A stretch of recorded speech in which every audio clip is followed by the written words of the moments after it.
دوبیر گھر لوٹا تو عطرت کو بہت دنوں بعد بہت خوش پایا۔ اس نے عطرت سے کچھ نہیں کہنا اور نہ کچھ پوچھنا ہے، مگر خود الجھ گیا۔ یہ کونین کو دوسری طرح ٹھیک کرنا پڑے گا، ورنہ یہ میری جان لے کر چھوڑے گا۔ عطرت ننگے پاؤں لان میں چل رہی تھی اور چہرے پر مسکراہٹ تھی۔ دوبیر نے گاڑی پارک کرنے کے لیے ڈرائیور کو کیز دی اور خود لان کی طرف بڑھ گیا۔ دوبیر کو اپنی طرف آتا دیکھا وہ اپنی جگہ رک کر کھڑی ہوگی۔ آج میری گڑیا بہت خوش ہے، دوبیر نے عطرت کو اپنے ساتھ لگاتے ہوئے پوچھا، جس کے جواب میں وہ صرف مسکرائی مگر کچھ کہا نہیں۔ اب دونوں بہن بھائی لان میں ٹہرے تھے۔ کافی دیر جب دونوں خاموش رہے تو دوبیر نے عطرت سے سوال کیا، تمہیں کونین کا فون آیا تھا؟ جی آیا تھا، عطرت نے جتنی خوشی سے جواب دیا، اس سے دوبیر کو اندازہ ہوا کہ کم از کم کونین نے ایسا کچھ نہیں کہا جیسا اسے کہنے کو کہا گیا تھا۔ اچھا تو تم خوش ہو؟ دوبیر نے عطرت کو دیکھتے ہوئے پوچھا۔ بتایا تو ہے کہ خوش ہوں، ویسے بھی مجھے معلوم تھا کہ آپ میری خوشی کا ضرور خیال رکھیں گے، ہمیشہ کی طرح۔ آئی لو یو برو، اتنا نے دوبیر کی طرف دیکھ کر جواب دیا۔ پھر کل سے یونی جا رہی ہو؟ دوبیر نے اگلا سوال پوچھا۔ آپ میرا ویمن یونی میں ایڈمیشن کروا دیں پلیز، اتنا نے لاڈ سے کہا، لیکن گریستان تو تمہارا پورا سال ضائع ہو جائے گا اور میں نہیں چاہتا ایسا ہو۔ میں نے تمہاری خوشی کا خیال رکھا ہے تو تمہارا بھی فرض بنتا ہے کہ اب تم میری خوشی کا خیال رکھو، دوبیر نے بلاڈ سے عطرت کو جواب دیا۔ اچھا ٹھیک ہے، میں کل سے یونی جاؤں گی، اتنا نے کچھ دیر سوچ کر کہا۔ چلو اب اندر چلتے ہیں، مجھے بہت ضرور کی بھوک لگی ہے۔ دوبیر اپنے کمرے میں مسلسل چکر لگا رہا تھا۔ جب اماں بھی کمرے میں داخل، کیا بات ہے لڑکے، مجھے کیوں بلائے ہے؟ پتہ بھی ہے میں رات کو جلدی سو جاتی ہوں۔ اماں بھی نے بیڈ پر بیٹھتے ہوئے دوبیر کی طرف ناگواری سے دیکھتے ہوئے کہا۔ شش، آہستہ بولے کہیں عطرت نہ آ جائے۔ دوبیر نے اماں بھی کے پاس بیٹھتے ہوئے کہا، کیا کوئی خاص بات ہے؟ اماں بھی نے دوبیر کو یوں کرتے ہوئے دیکھ کر پوچھا۔ جی، دوبیر نے اماں کی طرف اداسی سے دیکھ کر کہا، میرا دل ہول ہے، جلدی بتا کیا بات ہے؟ اماں بھی نے سینے پر ہاتھ رکھتے ہوئے پوچھا۔ سنے گی اور اس بارے میں عطرت سے کچھ نہیں کہیں گی؟ دوبیر نے اماں بھی سے بات لی۔ اچھا ٹھیک ہے، اماں بھی کو بات سننے کی جلدی تھی، اسی لیے فوراً مان گئی۔ دوبیر نے ایک لمبا سانس کھینچا اور کونین کے بارے میں سب کچھ اماں بھی کی گوش گزار کر یہ سب تیری ڈیل کا نتیجہ ہے۔ آگے تو کبھی تیری بہنوں نے ایسا نہیں کیا، اب سید زادیاں یوں غیروں سے بہہ جائیں گی، میں تو یہ نہیں ہونے دوں گی۔ مجھے نہیں پتا، تو اس کا رشتہ دیکھ اور اسے چلتا کر، اس سے پہلے کہ وہ کوئی گل کھلا دے۔ اماں بھی ساری باتیں سنتے ہی سیہ پا ہو گئی۔ غصے سے ان کا چہرہ سرخ پڑ کر آنکھوں میں نمی اتر آئی اور ماضی کی کوئی تلخ بات ان کے کانوں میں گونجی۔ اگر میری بیٹی نے ایسا کیا ہوتا تو میں اسے خود اپنے ہاتھوں سے مار دیتی، تمہاری طرح بے غیرتی کا مظاہرہ نہ کرتی۔ سچ کہا ہے کسی نے، جو انسان بوتا ہے وہی کاٹتا بھی ہے۔ یاد ہے نا تجھے کیا ہوا تھا آج سے 25 سال پہلے؟ اماں بھی نے روحاں سی ہو کر دوبیر سے پوچھا۔ اچھا بس، میں ویسا کچھ نہیں ہونے دوں گا، آپ کو جیسا میں کہوں گا آپ بالکل ویسا ہی کریں گی۔ آپ کل صبح کونین کے گھر جائیں گی اور حالہ کا رشتہ میرے لیے مانگے گی، ساتھ میں یہ بھی ان لوگوں کو بتا دینا کہ ہمارے ہاں وٹے سٹے کا رواج ہے، اور ہاں یاد ہے، عطرت کا نام آپ استعمال نہیں کریں گے، صرف یہ ظاہر کرنا ہے کہ آپ حالہ کا رشتہ لے کر آئی ہیں۔ میں اپنی بہن کو بدنام نہیں کرنا چاہتا، ماضی کے بارے میں عطرت سے کچھ نہیں کہنا، وہ بہت معصوم ہے اور میں اس کی معصومیت چھیننا نہیں چاہتا، سمجھیے آپ؟ دوبیر نے اماں بھی کا ہاتھ اپنے ہاتھ میں لے کر کہا، وہ لوگ مان جائیں گے؟ اماں بھی اب کچھ پریشان دکھائی دے رہی تھی۔ کیسے نہیں مانیں گے؟ میرے جیسے رشتے تو لڑکے والے ڈھونڈتے ہیں، پہلے آپ میرے رشتے کی ہاں کرانا اور پھر شرط بتا دینا۔ دوبیر نے اماں بھی کو تسلی دی۔ اب آپ جا کر سو جائیں، عطرت بھی صبح یونی جائے گی، آپ کوشش کرنا اس کے یونی سے لوٹنے سے پہلے گھر واپس آ جائیے، ٹھیک ہے؟ اماں بھی کے جانے کے بعد دوبیر نے خود بھی سونے کے لیے لیٹ گیا، مگر نیند آنکھوں سے کوسوں دور تھی۔ بار بار رہا کا مسکراتا ہوا چہرہ آنکھوں میں گھوم رہا تھا۔ بلاخر دوبیر اٹھ کر بیٹھ کر، تمہیں پتہ ہے مجھے نیند کیوں نہیں آتی؟ تمہیں پتہ ہی نہیں ہے، تب بھی نہیں آتی؟ اچھا نہیں کیا کونین، تم نے میری بات نہ مان کر میں جو نہیں کرنا چاہتا تھا تم نے مجھے مجبور کر دیا ویسا کرنے پر۔ دل کرتا تمہیں جان سے مار دوں، مگر دوبیر نے دونوں ہاتھوں سے اپنے سر کو تھام لیا اور لب سے صرف ایک نام نکلا، عطرت۔ ضریاب اب پہلے سے بہت بہتر محسوس کر رہا تھا، کچھ تو دوائیوں کا اثر تھا اور کچھ مانور کی دیکھ بھال کا۔ مانور نے ضریاب کا بہت خیال رکھ رہی تھی، وہ ایک اچھی بیوی ثابت ہو رہی تھی، مگر ضریاب ابھی انہی سوچوں میں گم تھا۔ جب مانور کمرے میں داخل، میں سوچ رہا ہوں آج آفس چلا جو اتنے دن ہو گئے ہیں، دوبیر بیچارہ اکیلا ہی سب سنبھال رہا ہے، ہمت ہے اس کی ذریعہ نے مانور کو دیکھتے ہوئے ایسے کہا جیسے ان دونوں کے درمیان بہت بے تکلفی ہو۔ اگر تم ٹھیک ہو گئے ہو تو یہ بات چچا سائیں کو بھی بتا دوں تاکہ میں تمہاری اس ڈربے جیسے فلیٹ سے اپنے گھر جا سکوں۔ مانور نے ذریعہ کی طرف دیکھتے ہوئے جواب دیا، تم کہیں نہیں جا رہی ہو، نہ ہی میں تمہیں کہیں جانے دوں گا۔ ذریعہ نے پیار سے مانور کو کہا جو اس وقت صوفے پر بڑی چیزیں اٹھا رہی تھی۔ کتنی دفعہ منع کی ہے مجھے اپنا یہ روب اور حکم مت چلایا کرو۔ مانور نے غصے سے جواب دیا، کیا ہو جاتا؟ تم ایک دم اتنی ہائپر کیوں ہو جاتی ہو؟ ذریعہ نے مانور کا رویہ بدلتے دیکھ کر کہا، ذریعہ مجھے تم بہت برے لگتے ہو، پھر بھی میں اپنی پوری کوشش کر رہی ہوں کہ میں تمہارے ساتھ بہتر طریقے سے رہوں، مگر اس سے زیادہ میری ہمت جواب دے گئی ہے۔ اس نے مجھے اب گاؤں واپس جانے۔ تو مانور نے اپنا لہجہ نارمل کرتے ہوئے کہا۔ ذریعہ بیٹھ سے اٹھ کر مانور ساتھ صوفے پر آ کر بیٹھ گیا۔ ایسا نہیں ہو سکتا کہ ہم ماضی بھول کر اپنی زندگی نئے سرے سے شروع کریں۔ پلیز مانور، میں تمہارے ساتھ ایک ہنستی مسکراتی زندگی گزارنا چاہتا ہوں۔ ذریعہ نے مانور کا ہاتھ پکڑتے ہوئے پیار سے کہا، یاد ہے ایک دفعہ میں نے بھی کچھ ایسا ہی کہا تھا تم سے؟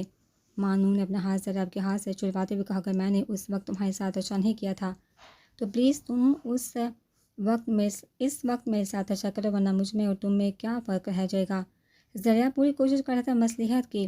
بہت عرصے پہلے میری بھی یہی خواہش تھی، مگر اب نہیں۔ مانور پھر سے ہائپر ہونے لگی۔ اچھا بتاؤ میں کیا کروں کہ تمہارے دکھوں کا مداوع ہو سکے؟ ذریعہ نے مانور کا دوسرا ہاتھ بھی اپنے ہاتھ میں لیتے ہوئے اس کا رخ اپنی طرف موڑ لیا۔ تم میرے 6 سال واپس کر سکتے ہو، مجھے کالج میں پڑھا سکتے ہو، ساری دنیا کی سیر کروا سکتے ہو، سب سے بڑھ کر اسد کو واپس لا سکتے ہو، نہیں نا؟ تو پھر کیوں تمہیں معاف کروں؟ تم نے ہمیشہ میرا حق مارا، مجھے تنگ کیا، ہر وہ کام کیا جس سے مجھے چڑ تھی۔ یہ سب باتیں کرتے ہوئے مانور کی آواز بڑھنے لگی جبکہ گالوں پر آنسو تواتر سے گر رہے تھے۔ سردار ذریعہ بلیحان، تم میری خوشیوں کے قاتل ہو، میں کیسے تمہارے ساتھ خوش رہ سکتی ہوں بتاؤ؟ بس کہ اور کچھ ذریعہ کو مانور کے آنسو تکلیف دے رہے تھے، مگر وہ چاہتا تھا کہ مانور اپنا دل ہلکا کر لے، اور کچھ نہیں بہت کچھ۔ ذریعہ تم بچپن سے مجھے ستاتے آئے ہو، تم ماہین یا پالو کو کچھ نہیں کہتے تھے مگر مجھے بخشتے نہیں تھے۔ آخر کیا دشمنی تھی میری تمہارے ساتھ؟ بولو، جواب دو۔ مانور پھر اپنے ہاتھ چھڑوانے کی کوشش کرنے لگی مگر اس میں ناکام رہی کیونکہ ذریعہ کی گرفت مضبوط تھی۔ دیکھو مانور، بچپن میں تمہیں اس لیے میں تانگ کرتا تھا کیونکہ میری ایج کا کوئی بچہ گھر پر موجود نہیں تھا جو میرے ساتھ کھیلتا، تم میرے ساتھ کھیلتی نہیں تھی، اس لیے مجھے تم پر غصہ تھا اور میں تمہاری شکایت تایا سائیں کو لگاتی تھا۔ جب تمہیں ڈانٹ پڑتی تو مجھے مزہ آتا۔ پھر اسی طرح ہم بڑے ہو گئے۔ تم نے کالج میں داخلے کا کہا مگر میں نہیں چاہتا تھا کہ تم کالج جاؤ۔ اس وقت مجھے یہ بات معلوم نہیں تھی کہ میں تمہیں کیوں کالج جانے سے روک رہا ہوں، بس مجھے پسند نہیں تھا کہ تم کالج جاؤ۔ پھر گھر والوں نے مجھ سے پوچھے بغیر تمہاری شادی اسد سے کر دی۔ یہ خیال کہ تم اس گھر سے ہمیشہ ہمیشہ کے لیے چلی جاؤ گی مجھ سے برداشت نہیں ہو رہا تھا۔ میں لاشعوری طور پر تمہیں ہمیشہ حویلی میں دیکھنا چاہتا تھا اور میں خود بھی یہی سمجھتا تھا کہ مجھے تم سے نفرت، اس لیے مجھے تم کو تانگ کرنے میں مزہ آتا ہے، مگر میں غلط تھا۔ ذریعہ نے کہتے ہوئے اپنا سر نفی میں ہلایا اور اپنے اوپر تھوڑا سا مسکرایا جیسے اپنا مذاق اڑا رہا ہو، جبکہ مانور اسے پھٹی پھٹی آنکھوں سے دیکھ رہی تھی۔ مگر جب اسد کی ڈیتھ ہوئی اور جیلگر نے تمہیں سزا دی مانور، قسم سے وہ دن اور آج کا دن میرے دل کو سوائے تمہارے کبھی کوئی خیال نہیں آیا، مجھے کسی پل چین نہیں پڑتا تھا۔ پھر مجھے معلوم ہوا مجھے تم سے عشق ہے اور اب سے نہیں، بچپن سے میں تمہیں کسی ساتھ شیئر نہیں کر سکتا تھا، اس لیے تمہیں حویلی سے باہر نہیں جانے دیتا تھا۔ مجھے ڈر تھا کوئی تمہیں مجھ سے چھین نہ لے، اور دیکھو ایسا ہی ہوا، میری عمر بھر کی ریاضت ضائع ہوگی، جبکہ اسد کے چند دن کی محبت جیت گئی اور میں ہار گیا۔ ذریعہ نے اپنا سر نیچے جھکا لیا جبکہ اس قدر عجیب اظہار محبت پر مانور شاکڈ ذریعہ کو دیکھے تھے۔ اس کے آنسو اب کالوں پر اپنے نشان چھوڑتے ہوئے اس کو کہتے، میں تمہیں تمہارے 6 سال نہیں لوٹا سکتا، میں ایک عام انسان خدا نے، مگر میرا وعدہ اگر تم مجھے معاف کر دو، میرا ساتھ دینے کا وعدہ کرو تو میں تمہاری ساری خواہشات ایک ایک کر کے پوری کر دوں گا۔ تم مجھ پر بھروسہ کر کے تو دیکھو ایک بار پلیز۔ ذریعہ کی آنکھوں میں دکھ، کرب، درد اور ہمدردی تھی۔ مانور کچھ دیر اس کو دیکھتے پھر اپنا چہرہ موڑے، جو اس بات کا ثبوت تھا کہ ذریعہ کی باتیں مانور کے دل پر اثر کر رہی ہیں۔ تھوڑی دیر دونوں کے درمیان خاموشی چھائی رہی، پھر مانور نے اسے توڑا۔ ذریعہ میرے ہاتھ چھوڑ، مجھے کام ہے۔ ذریعہ نے مانور کے ہاتھ چھوڑتے ہوئے کہا، چھوٹے ہمیشہ اپنے بڑوں سے سیکھتے ہیں، عبادتیں بھی، محبتیں بھی، نفرتیں بھی۔ مانور، میں نے بھی یہ سب چیزیں تمہیں سے سیکھی ہیں، اب تمہارے ہاتھ میں ہے کہ تم اپنی اور میری زندگی کو کیسا بناؤ گی۔ خوشیوں بڑی جس میں اور تم اپنے بچوں ساتھ ایک پرسکون زندگی گزاریں گے، یا تم اس زندگی کو نفرت، انا اور انتقام کی بیڑ چڑھا دو گے، جہاں ہم دونوں زندہ تو ہوں گے مگر مردوں سے بہتر۔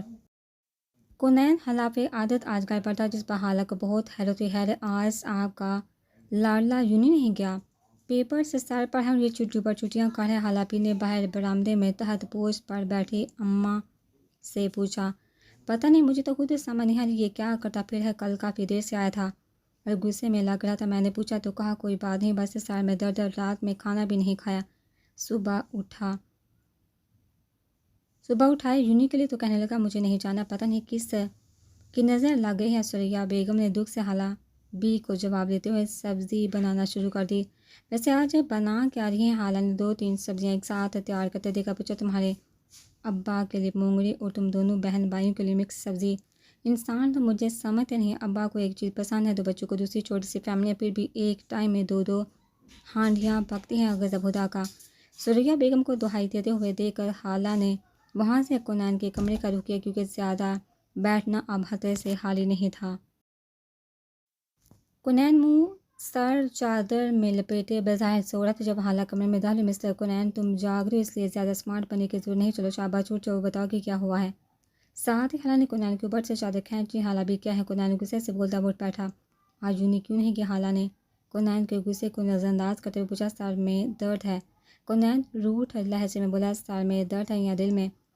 حالہ نے آبرو اچکا کر شرارت سے کونین کو دیکھا۔ کونین کے چہرے پر بھی ہلکی سی مسکراہٹ ظاہر ہو کر غائب ہوگی۔ مطلب اندازہ درست ہے میرا؟ حالہ نے کونین کے برابر بیٹھے ہوئے کہا۔ نہیں حالہ بھی، کچھ نہیں ہے، بس ویسے ہی، کونین نے بالوں میں ہاتھ پھیرتے ہوئے جواب دیا۔ چلو اب بتا بھی دو، ویسے ہی کیا ہے؟ حالہ نے کونین کے بال پھر خراب کرتے ہوئے پوچھا۔ کل مجھے عطرت کے بھائی نے اپنے آفس بلایا تھا، اس کے ساتھ ہی کونین نے دوپہر کی ساری گفتگو حالہ کو بتا دی۔ ہائے کونین، گاڑی لے لو پلیز، حالہ نے ایکسائٹڈ ہوتے ہوئے کہا۔ حالہ بھی، کیا ہو گیا ہے آپ کو؟ کونین کو حالہ سے ایسی امید نہیں تھی۔ صحیح تو کہہ رہی ہوں، تمہیں کون سی عطرت پسند ہے؟ تم نے خود ہی بتایا تھا کہ وہ دوستی نہیں کرنا چاہ رہی تھی، تو تم نے شادی کے اوپر کر دیا۔ بظاہر تم دونوں کی شادی اسٹیٹس کے فرق کی وجہ سے ہو نہیں سکتی، مگر گاڑی تو آ سکتی ہے، میں تو داد ہی دوں گی اس کے بھائی کو، بجائے تمہاری پھینٹی لگانے کے۔ تمہیں کتنی اچھی آفرز کر رہا ہے، شریف لگ رہا ہے، حالہ نے کونین کی طرف دیکھ کر کہا، جبکہ کونین کو حالہ کے رویے سے مایوسی ہوئی۔ آپ کو کس نے کہا عطرت مجھے اچھی نہیں لگتی؟ وہ مجھے بہت اچھی لگتی ہے اور میں نے اسے سے شادی کرنے، بس مجھے نہیں پتا۔ کونین نے سنجیدہ ہوتے ہوئے جواب دیا۔ دماغ ٹھیک ہے تمہارا؟ کوٹھی دیکھی تھی؟ حالہ نے کونین کو یاد دلائی۔ اس سے پہلے کہ کونین کو جواب دیتا دروازے پر گھنٹی بجی۔ دیکھو کون آیا ہے، یقیناً تمہارے ہی دوست ہوں گے۔ اس رئیس زادی سے شادی کے خواب دیکھنا چھوڑ دو، یہ نہ ہو کہ اس کا بھائی بدمعاشی پر اتر تمہاری 1-2 ہڈیاں غائب ہو جائیں۔ کونین نے دروازہ کھولا تو کوئی بیگم صاحبہ باہر ناگوار چہرے کے ساتھ موجود تھی۔ جی فرمائیے، کس سے ملنا ہے؟ کونین آگے ہی بیزار تھا، اس لیے سلام کرنے کی زحمت بھی نہیں کی۔ یہ حالہ کا گھر ہے، مجھے اس کے والدین سے ملنا ہے، بیگم صاحبہ نے ناک کے آگے ٹشو کرتے ہوئے جواب دیا، جبکہ کونین حالہ کے نام پر نرم پڑ گیا۔ میں امی کو بلاتا ہوں، آپ آئیے اندر۔ کونین نے بیٹھ کے دروازہ کھول کر بیگم صاحبہ کو اندر بٹھایا اور خود امی کو بلانے چلا گیا۔ حالہ بھی، کوئی امیر خاتون آئی ہیں، مجھے لگتا ہے آپ کا رشتہ لائی ہیں۔ کونین نے کچن میں موجود حالہ بی کو چسکے لیتے ہوئے بتایا۔ سریا بیگم نے اماں بی کی باتیں بہت غور سے سنی، اس پر خوشی کا اظہار بھی کیا۔ دیکھیے آپ ہم غریبوں کے گھر آئے، آپ کا شکر ہے، مگر میں سید صاحب سے پوچھے بغیر کچھ نہیں کہہ سکتی۔ سریا بیگم نے عذر پیش کیا۔ اماں بی نے اپنی ناگواری کو چھپاتے ہوئے مصنوعی مسکراہٹ سے کام لیا اور حالہ بی کو بلانے کا کہا۔ اس سے پہلے کہ سریا بیگم حالہ بی کو آوازیں دی، حالہ خود ہی شربت کے ساتھ لوازمات سے بڑی ٹرے لے کر بیٹھک میں داخل ہوئی۔ اماں بی کو سلام کرتے ہوئے حالہ نے ٹرے درمیان میں رکھے ہوئے میز پر رکھی۔ اماں بی نے نظروں سے حالہ بی کا جائزہ لیا اور ساتھ ہی اسے ریجیکٹ بھی کر دیا۔ یہ معمولی شکل و صورت والی لڑکی کسی بھی طرح میری بہو بننے کے قابل نہیں۔ سریا بیگم کے اصرار کرنے کے باوجود اماں بی نے کسی چیز کو ہاتھ نہیں لگایا۔ بامشکل 2 گھونٹ شربت کے بھی اٹھ جانے کے لیے اٹھ کھڑی ہوئی۔ اچھا میں چلتی ہوں، آپ اپنے ہسبینڈ سے پوچھ کر مجھے بتا دیجیے گا، مجھے آپ کی بچی پسند ہے۔ یہ جملہ اماں بی نے دل پر پتھر رکھ کر کہا۔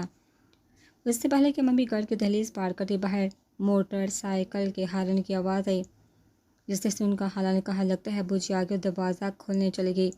آپ بیٹھیے میں انہیں لے کر آتی ہوں. ویسے تو وہ دیر سے آتے ہیں مگر خوش قسمتی سے آج جلدی آ گئے ہیں. ثریا بیگم نے مسکرا کر کہا. بیٹھک سے باہر چلی گئی.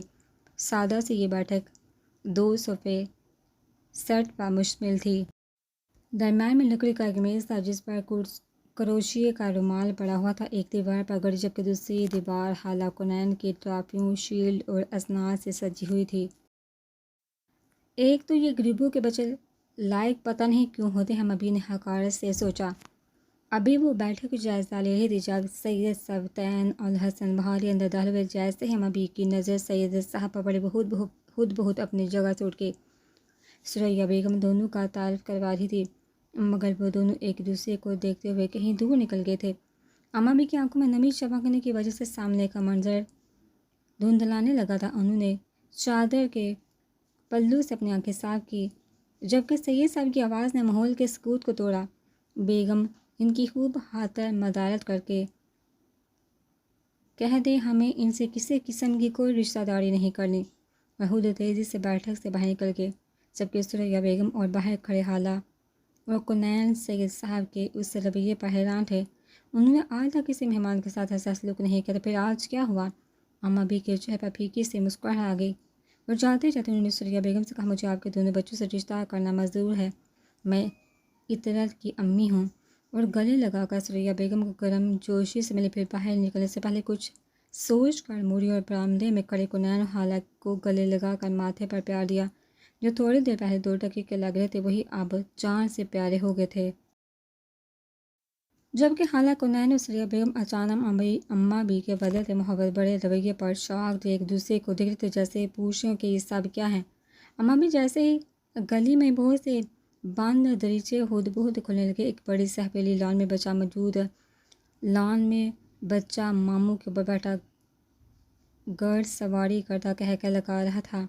ذہن میں ماں باپ باتیں کر رہے. ایک لاڈلے بھائی کی آوازیں اپنی بہن کو.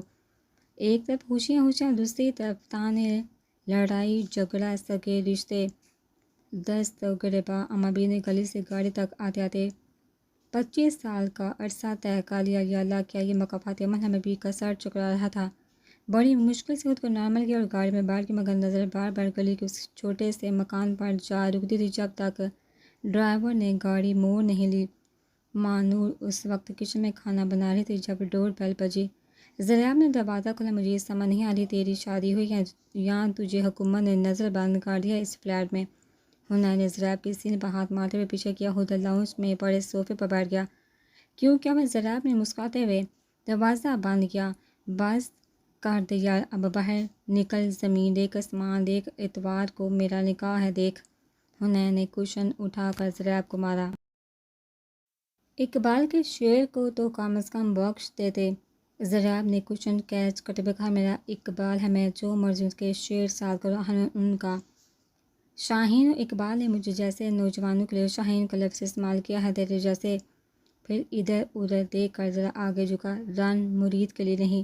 جس بات ضیاب سر نفی محلاتا مسکرانے لگا. مانور دونوں کو کچن میں دیکھ رہی تھی. ضیاب ہنستا ہوا کتنا پیارا لگتا ہے مگر یہ کوئی اور ضیاب ہے جو دوستوں کے ساتھ شرارت بھی کرتا ہے، ان کی مذاق بھی برداشت کر لیتا ہے. جس سے ضیاب کو میں جانتی ہوں وہ تو ایک ظالم سردار ہے حویلی میں. ضیاب ایسا تو نہیں ہوتا. کتنے روپے اس کے؟